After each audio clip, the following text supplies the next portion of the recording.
నేటి నుంచి 13 వరకు కాకినాడ శ్రీపీఠంలో మహాశక్తి యాగం నిర్వహిస్తున్నట్లు పరిపూర్ణానంద స్వామి తెలిపారు. ప్రతి సంవత్సరం లాగే ఈ సంవత్సరం కూడా దేవీ నవరాత్రులు శ్రీపీఠంలో నిర్వహిస్తున్నామని అన్నారు.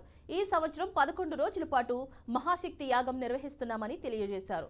అక్టోబర్ 9న 24,000 మంది విద్యార్థులతో సరస్వతీదేవి పూజ నిర్వహిస్తున్నట్లు వెల్లడించారు. ప్రతి సంవత్సరం మనం దేవీ నవరాత్రులు జరుపుకుంటూ ఉంటాం.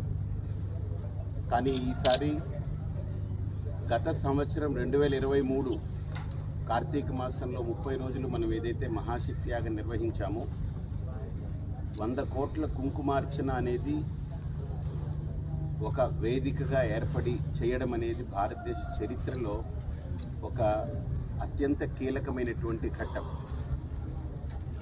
ఆ ఘట్టాన్ని పురస్కరించుకుని ఈ ప్రాంతంలో సుమారు 1000 కోట్ల కుంకుమార్చన చేసే దిశగా మరోమారు ఇప్పుడు ఈ దేవీ నవరాత్రుల్లో 100 కోట్ల కుంకుమార్చన పూర్తి చేయాలని, అంటే 200 పూర్తవుతుంది.